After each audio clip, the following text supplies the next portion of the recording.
그럼 이제 다작을 하는 저만의 팁에 대해서 이야기를 해볼게요. 그 전에 이전 영상에서도 말씀드렸지만 다작이 맞는 작가님이 계시고 안 맞는 작가님이 계세요. 안 맞는 분이 다작을 억지로 따라하면 두 작품을 쓴다고 하면은 두 작품 모두 이도저도 아니게 될 수가 있어요. 그러니까 무조건 좋아 보인다고 무조건 따라할 필요는 없다는 거, 작가마다 다 스타일이 다르다는 거 계속해서 강조하고 넘어갈게요.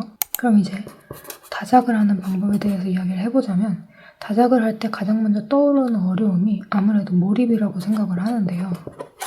그래서 이전 영상에서도 말씀을 드렸죠. 제 경우에는 이름에 대한 몰입을 못한다고. 그래서 이거에 대한 해결책으로 초고는 다 같은 이름을 쓴다고요. 제가 특별히 좋아하는 여주 이름하고 남주 이름이 있어요. 그게 뭔지는 구체적으로 말씀드릴 수 없겠지만 네, 어쨌든 저는 이름이 어려워서 이런 방식을 선택을 했고 지금은 그렇게 작업을 하고 있어요. 근데 사실 아마 많은 분들이 어려워하는 부분은 이 이름보다도 아마 스토리에 대한 몰입이 아닐까 싶은데요. 이게 여러 개를 동시에 쓰려고 하니까 그 스토리에 몰입이 안 되는 거죠. 혹은 다 비슷비슷한 느낌으로 변한다거나. 이게 제 경우에는 이제 웹툰을 보는 것처럼 그러니까 하루에도 여러 작품의 웹툰이 여러 플랫폼에서 1화씩 올라오잖아요. 근데 그럼에도 우리는 그 이야기의 흐름을 따라갈 수가 있어요. 이게 되시는 분들은 되게 다작이 가능한 타입이기는 해요. 단지 그림이랑 글의 차이니까 아마 앞부분을 조금 따라가는 게 힘든 게 아닐까 싶기도 해요. 이게 저도 어려웠고요. 그래서 이때 제가 사용한 방법은 퇴고를 하는 루틴을 만드는 거였어요. 그러니까 예를 들어서 제가 현재 세 작품을 동시에 정말 같은 속도로 작업을 하고 있다고 했을 때 A, B, C가 있다고 할 때 그러니까 이 하루에 이 A, B, C를 각각 1화씩 쓰고 있는 거죠. 동시에 세 작품을. 물론 이 A, B, C를 각각 몰입을 해서 A를 먼저 끝내고 B를 그 다음에 끝내고 C를 그 다음에 끝내고 이런 식으로 한꺼번에 쓰면서 쓸 수도 있는데 오늘 설명하는 이야기는 전자의 경우에 다작이니까요. 일단 A, B, C 이거를 각각 1화씩 쓰고 그 다음 날에 A 작품을 쓰기 전에 전날 쓴 A 작품을 퇴고를 하고 그 다음 화를 이어서 쓰고 그 다음에 B 작품을 쓰기 전에 전날 쓴 B 작품을 퇴고를 하고 그 다음 화를 쓰고 그 다음에 C도 마찬가지로 이런 식으로 약간 스위치를 누른다고 해야 될까요? 의식적으로 깨우는 느낌? 저한테는 퇴고가 약간 그런 느낌의 신호인 거죠. 그리고 그 뒤를 훨씬 더 자연스럽게 있는 느낌으로 작업도 가능하고요. 네, 예전에는 저는 이 방법을 사용을 했었어요. 근데 예전에는 이라는 거는 지금은 안 하고 있다는 뜻이잖아요. 왜냐하면 더 좋은 방법을 찾았거든요.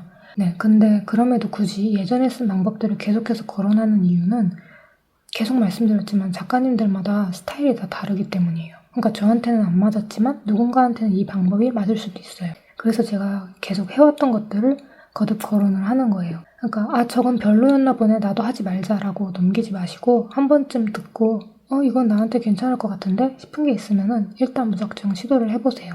그 다음에 해보고 아니다 싶으면은 그때 버리면 되니까요. 어쨌든 전 회차랑 느낌 이어서 쓰기는 대충 이런 식이고요. 이제 그 다음이 스토리에 대한 몰입이에요. 이 부분이 문제인데 저는 이걸 초고를 쓰는 방식으로 어떻게든 넘겼어요. 말 그대로 초고를 정말 대충이라도 쓰는 거예요. 여기서 말하는 초고는 거의 줄거리 요약이랑 비슷해요. 이게 제가 글을 쓸 때 파트를 크게 3개로 나눈다고 했잖아요. 그 한 파트의 한 조각을 이제 그 안에 든 스토리를 글로 대충 설렁설렁 쓰는 거예요. 예를 들어 여기에는 남주가 이렇게 되고 여기서 여주가 어떻게 해서 두 사람이 어떻게 됨. 근데 누군가 등장하는데 사실 걔가 이렇게 해서 이렇게 될 거임. 그리고 여기 여주의 부모님이 나타나서 어떤 일이 벌어지는데 막 대충 이런 식으로요. 이게 마치 지인한테 설명을 하듯이 흔적을 남겨두는 거예요. 단순히 그냥 재회, 누구와의 오해 이런 식으로 키워드만 적어놓으면 나중에 이 키워드만 봤을 때 여기 재회에서 어떤 식으로 오해로 넘어가게 되더라 이런 식으로 헷갈릴 수가 있거든요. 그래서 저는 키워드랑 이런 식으로 중얼거리는 느낌까지 이렇게 2가지 흔적을 남겨둬요. 그러니까 다음에 내가 다시 이걸 봤을 때 딱 이것만 보고 스토리를 이해할 수 있게 이제 나를 위해 남겨두는 거죠. 이렇게까지 하면은 길을 잃을 일이 거의 없어요.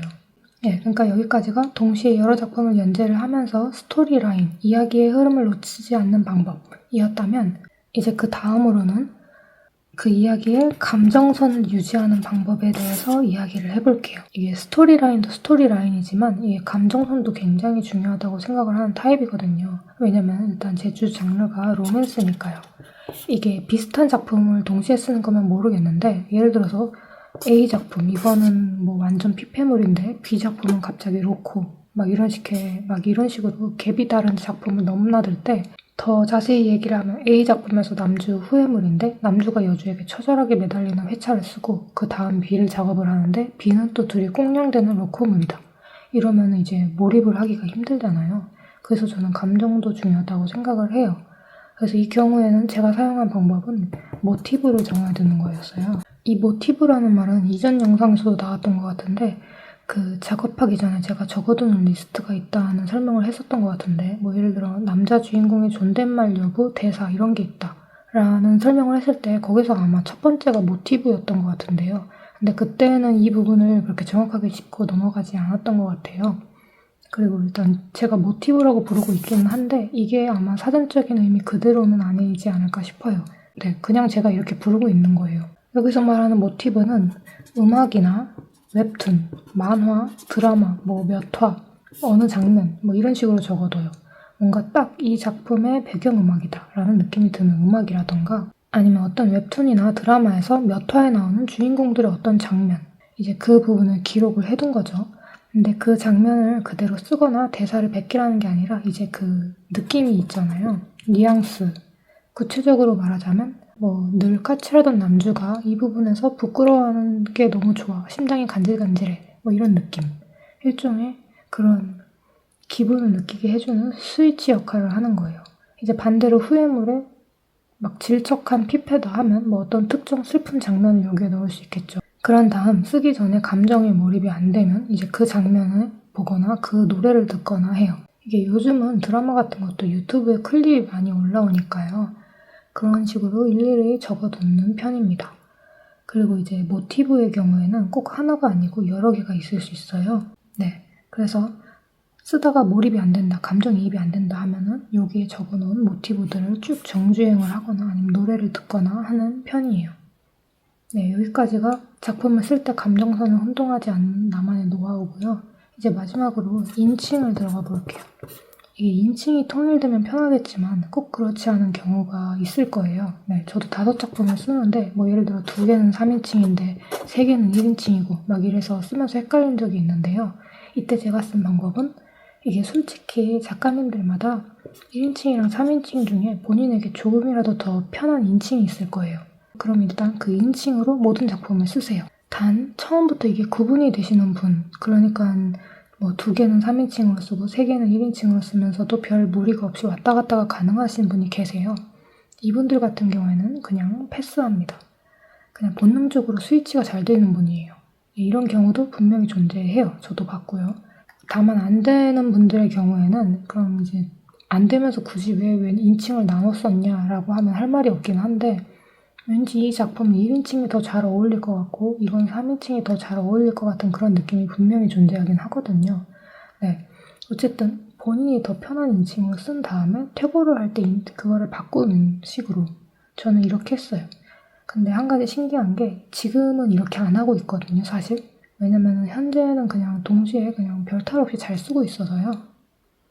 이게 하다 보면 익숙해지는 것 같아요. 그러니까 많이 써보는 게 정답이라는 말이 정말 맞는 것 같아요. 그래서 저는 현재는 인칭을 별로 신경 안 쓰고 쓰고 싶은 인칭 그대로 동시에 작업을 하고 있습니다. 네, 대충 이 정도가 될 것 같네요. 다작하는 방법에 대한 Q&A는 이쯤에서 마무리하겠습니다. 혹시라도 더 궁금하신 부분이 있거나 하시면 댓글로 남겨주세요. 그러면 이렇게 Q&A 영상을 찍어서 업로드하도록 하겠습니다. 네.